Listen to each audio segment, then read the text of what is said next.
Hi అండి, అందరూ ఎలా ఉన్నారు? ఈరోజు నేను మరో స్నాక్ రెసిపీతో వచ్చానండి. ఇవాళ నేను చేస్తున్న స్నాక్ రెసిపీ సర్వపిండి చెక్కలండి. ఇది తెలంగాణ స్టైల్. దీనికి కావాల్సినవి 1 గ్లాస్ రైస్ ఫ్లోర్, ఒక మీడియం సైజ్ ఉల్లిపాయ అండి, ఈ నీళ్ళ కట్ చేసుకున్నాను.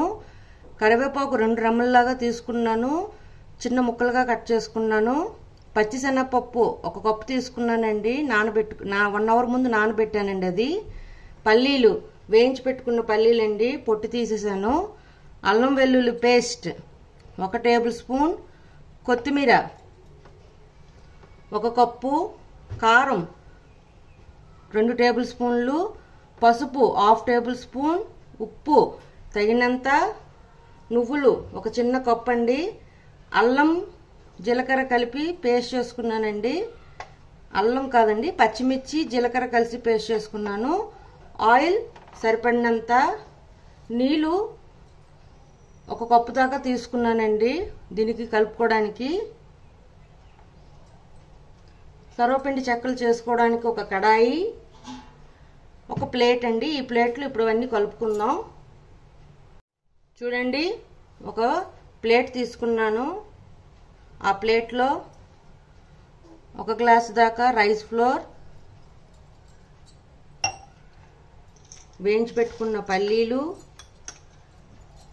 నానబెట్టి ఉంచుకున్న శనగపప్పు. నేను శనగపప్పు ఎక్కువైందండి కొంచెం, సో కొంచెం తగ్గించి వేసుకుంటున్నాను. తురుముకున్న కరివేపాకు, కొత్తిమీర,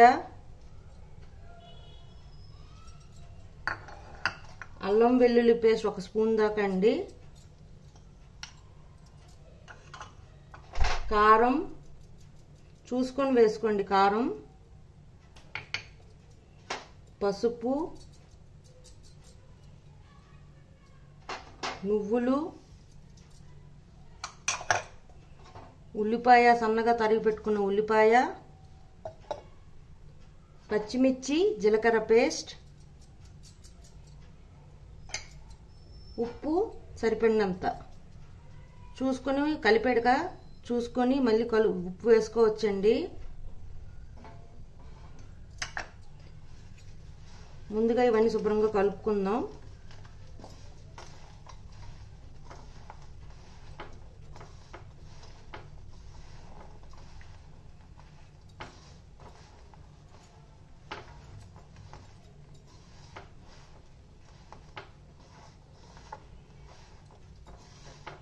ఇప్పుడు దీంట్లో వాటర్ వేసుకుందామండి. ఇది చపాతీ పిండిలా కలుపుకోవాలి.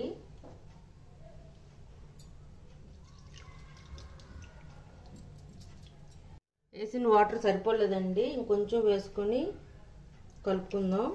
దీనిలో ఆకుకూరలు కూడా వేసుకోవచ్చండి, మెంతాకు, పాలకూర వేసుకోవచ్చండి. నేనైతే ఏమీ వేయట్లేదు ఇవాళ. ఇవి వేడి వేడిగా తిన్నప్పుడు చాలా బాగుంటాయండి, పిల్లలకి బాగా నస్తాయి.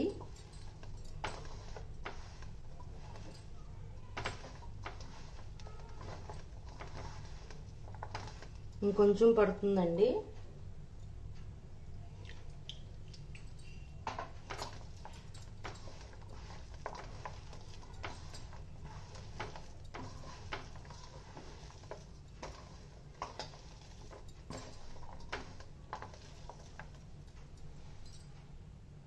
చూడండి, ఇలా కలిపి పక్కన పెట్టుకున్నానండి. చూడండి, ఇప్పుడు ఒక కడాయి తీసుకున్నానండి. దీంట్లో 2 టేబుల్ స్పూన్స్ దాకా ఆయిల్ వేసుకుంటాను. నాకు చేతికి కూడా కొద్దిగా ఆయిల్ రాసుకున్నానండి. ఈ ఆయిల్ అంతా గ్యాప్ లేకుండా ఈ కడాయికి రాయాలండి. ఇప్పుడు ఒక ముద్దలాగా తీసుకొని, లెమన్ సైజ్ అంత ఉండలాగా తీసుకొని దీన్ని వత్తాలండి. ఇదంతా స్ప్రెడ్ చేసుకోవాలండి. ఇది మొత్తం కవర్ అయిపోవాలి ముద్దతో. ముద్దనంతా కడాయి చుట్టూ గ్యాప్ లేకుండా చేసుకున్నాను. ఇప్పుడు దీనికి చిన్న రంధ్రాల్లాగా చేయాలండి. ఈ రంధ్రాల్లో ఒక చుక్క నూనెలాగా ఆయిల్ పోసుకోవాలి.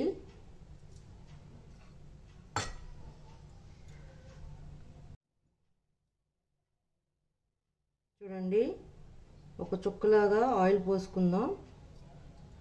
ఇప్పుడు గ్యాస్ వెలిగించేసి దీనిపైన దీనికి సరిపడేంత మూత ప్లేట్ పెట్టుకోవాలండి.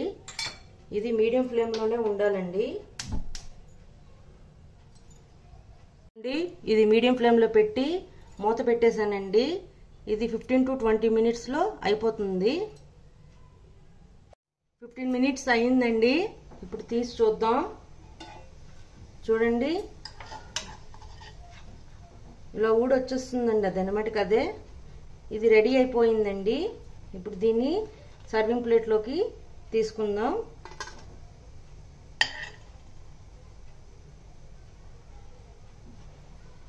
చూడండి, వేడి వేడి సర్వపిండి చెక్కండి. ఇది చాలా టేస్టీగా ఉంటుంది. మీకు నచ్చినట్లయితే like, share and subscribe it. Bye.